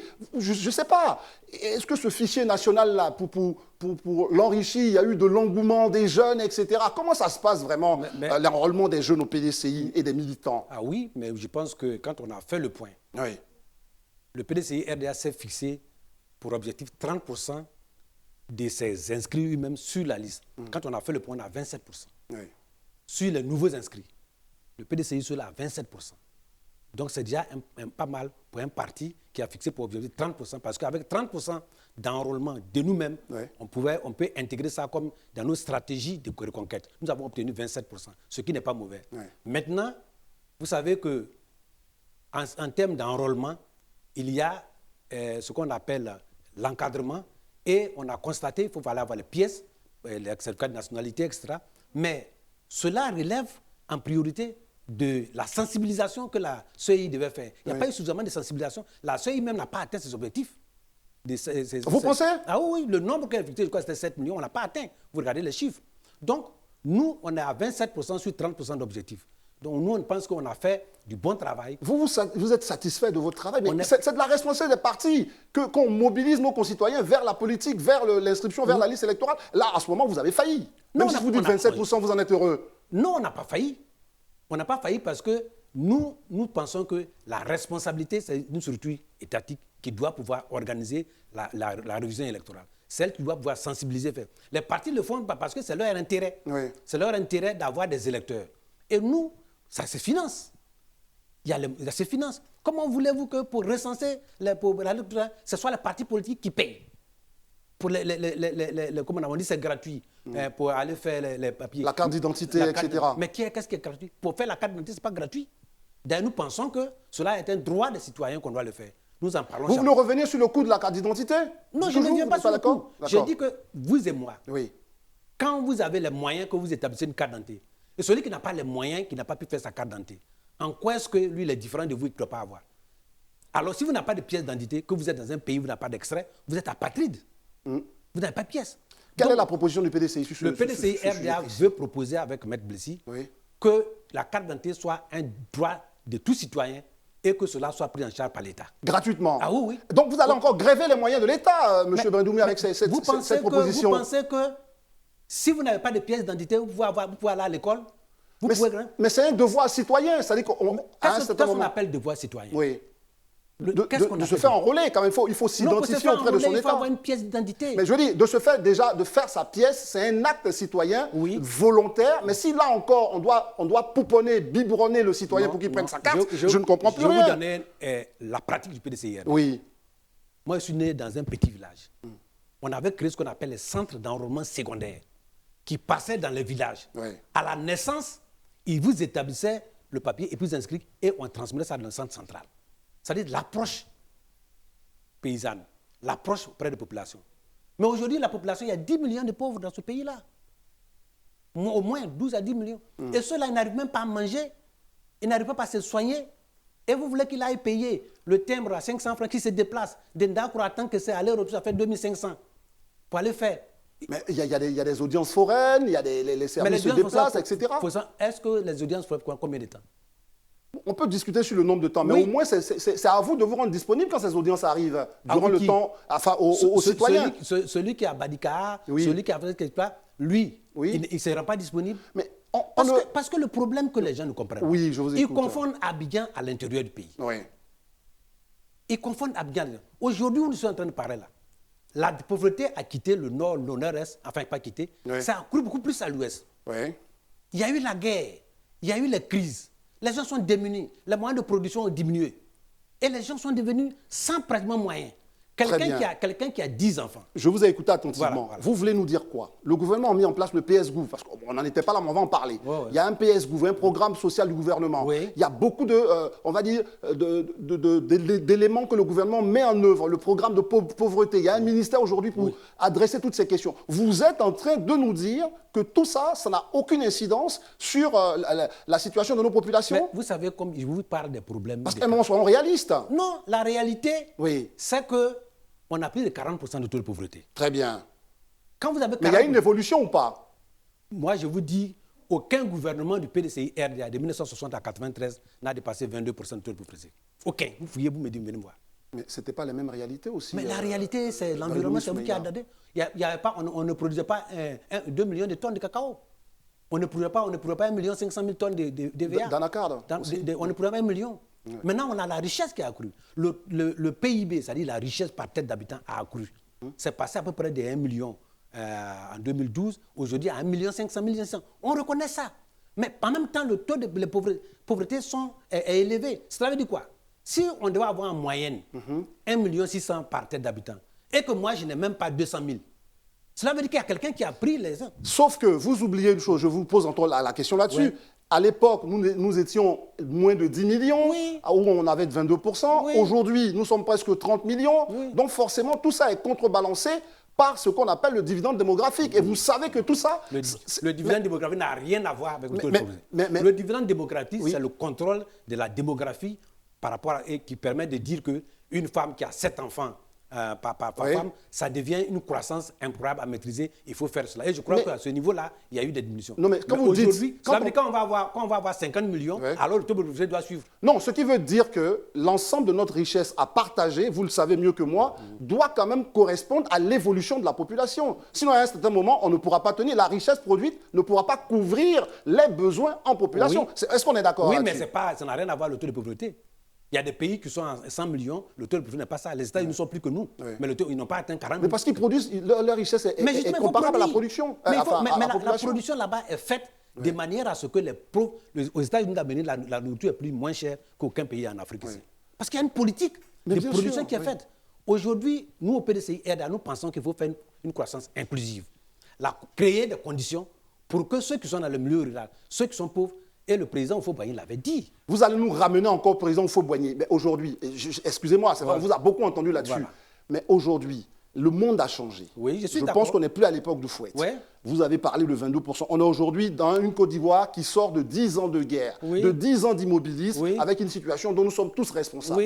Alors, on ne peut pas avoir les mêmes éléments de jugement. Est-ce qu'à ce niveau-là, le PDCI évolue aussi en même temps? Le PDCI évolue. Mais qu'est-ce que vous proposez justement pour régler les problèmes de la Côte d'Ivoire contemporaine? Lesquels? Les problèmes de pauvreté que vous évoquez, qu'est-ce que vous proposez par exemple? La première chose pour réduire la pauvreté, Oui. c'est de créer les moyens, de mettre à disposition les moyens de production à la base pour les jeunes. Oui. Je vais vous donner un exemple. Très bien. Nous avons eu besoin à peu près 50 000 seigneurs, ceux qui font payer Qui saignent les VA. Qui saignent les VA. Il faut une politique pour les former, pour les encadrer et pour les maladies. 50 000. Dans la ville, la grande district d'Abidjan, quand j'étais au ministère de l'Agriculture, quelques moments avant que je ne quitte, j'avais fait un recensement, une enquête. On a à peu près 4 000 garbadromes. Oui. Le garbadrome, c'est le manioc, c'est le gaz, c'est le thon. Tout ça, là, sont des produits ivoiriens. Oui. Parmi eux, là, il y a très peu d'Ivoiriens. Non, mais je n'ai pas encore compris le lien que vous avez fait, parce que je vous écoute attentivement. Entre les seigneurs des VA et cette affaire de garbadrome. Mais si... Non, j'étais dans des secteurs où on peut intégrer les jeunes qui sortent pour se prendre l'argent. Donc, les seigneurs, 50 000 garbadromes. Tu as au moins 250 000 francs CFA par mois de recettes nettes. Ça vous sort de la pauvreté. Oui. Au moins. Vous employez au moins un ou deux personnes. C'est-à-dire que vous créez de l'emploi. Oui. Si vous êtes seigneur, le seigneur, il a à peu près le tiers des récoltes. Ça veut dire que si vous avez 2 tonnes à l'hectare, vous allez avoir à peu près 500 kilos au moins, 2 tonnes, ça veut dire que vous avez 500 kilos au moins qui vous reviennent. Et que vous allez pouvoir avoir comme recette assurée. Oui.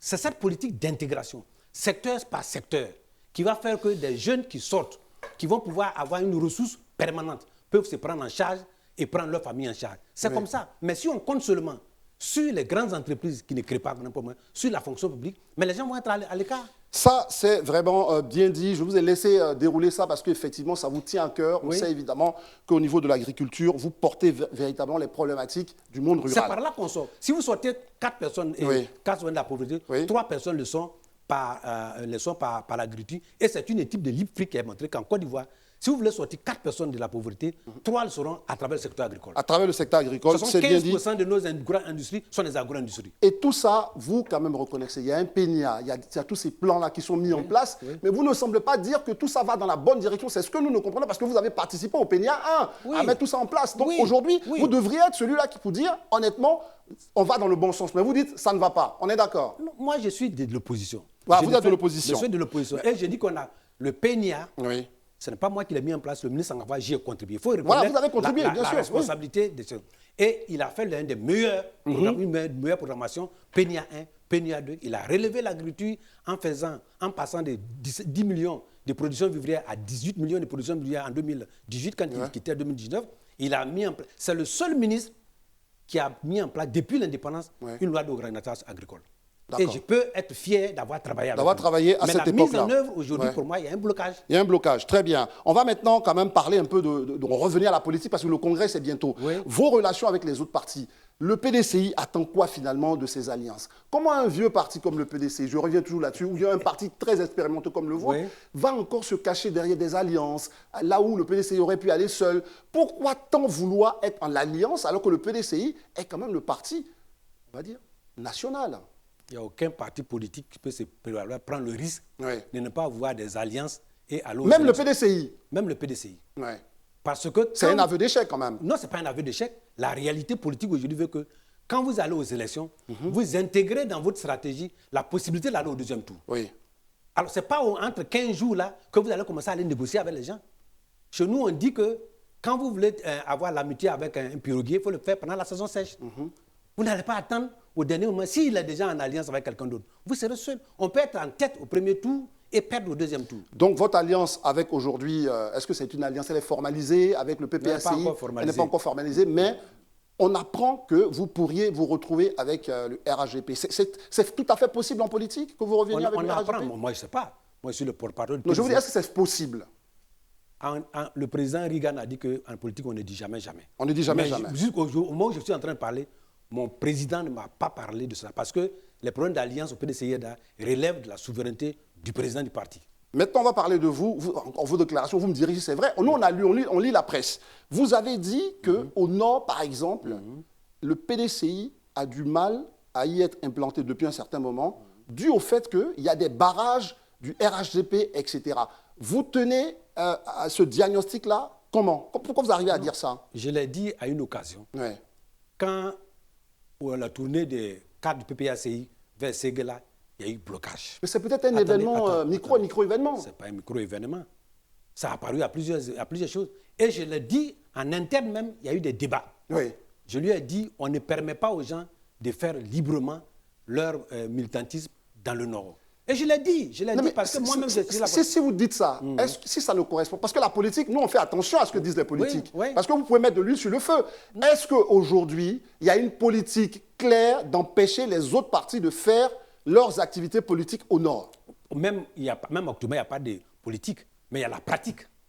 Comment se fait-il que dans un pays organisé, des citoyens libres veulent aller quelque part faire un meeting, des personnes non organisées qu'on ne connaît pas, qui se tiennent la tête comme on appelle, aux forces de l'ordre, qui empêchent les gens et aucune interprétation. Mais ça reste quand même un épiphénomène, M. Non, il n'y a pas Brigoumi. d'épiphénomène. Parce que, non, moi, ce que je veux vous entendre dire, est-ce que quand vous avez eu ce cas-là, vous en avez eu d'autres, est-ce que ça a été multiple? Parce qu'avant que vous commenciez à ameuter nos concitoyens, il faut quand même qu'il y ait quand même plusieurs cas. J'ai dit que c'est malheureux que dans certains endroits du pays, on ne peut pas faire librement, dans certains endroits. Ouais. Et c'est malheureux. Est-ce qu'on peut quand même revoir son propos en disant dans certains endroits que de dire tout le Nord, parce que ça a tendance à stigmatiser toute une partie du pays. Non, je n'ai pas dit tout le Nord. Quand on a fait à Séguéla, on n'a pas fait à Badikar, on n'a pas fait à Kanaporo, on n'a pas fait la chose. Ouais. Mais c'est très significatif. Très bien. C'est très significatif. Et normalement, tous les partis politiques devaient le condamner. Devaient le condamner comme vous l'avez fait. Ouais. On va terminer cette émission quand même avec ce qui va se passer au Congrès. Oui. On lit des informations un peu divergentes. Le Congrès que vous faites le jeudi prochain, dans une semaine, est fait pour faire élire le président du parti. Non. Non. Il est fait pour quoi précisément? Le Congrès extraordinaire. Vous savez qu'on a fait notre Congrès ordinaire le dernier en 2013. Oui. Et on devait refaire le Congrès ordinaire. Malheureusement, on n'a pas pu le faire. Et en 2018, vous vous rappelez, il y a eu la rupture. Très bien. Dans cette rupture, le président du parti a dû prendre des dispositions pour consolider et stabiliser le parti. Et comme on le fait pour l'État, quand le président du parti, le président de la République prend une ordonnance, ça doit être ratifié par l'Assemblée nationale. Tous les actes que le président a posés pendant ce temps-là, il faut que le Congrès ratifie pour permettre au bureau politique de se réunir et aller au Congrès. Donc, c'est ce qui va se passer le 30. Le 30. Très bien. Donc, on voit clairement qu'il ne s'agit pas d'élire le président du parti, de parler de la candidature de 2025. Tout ça, on va vous réinviter ici même, honorable Brigoumi, pour nous expliquer encore, comme vous le faites, avec beaucoup de passion et beaucoup d'engagement, l'avis du PDCI et comment le PDCI compte être le prochain parti ivoirien, sans doute à se retrouver à la tête de l'État. On l'espère pour vous en tous les cas. On le souhaite vivement et Dieu nous aidera. On l'espère pour vous comme pour tous les autres partis qui passeront ici même répondre à nos questions. C'était donc Sans langue de bois aujourd'hui avec le porte-parole du PDCI. Merci d'avoir été des nôtres. Merci d'être toujours fidèles à cette émission qui est bien sûr le marqueur principal de la télé sans filtre. Merci à vous et à bientôt. Merci beaucoup.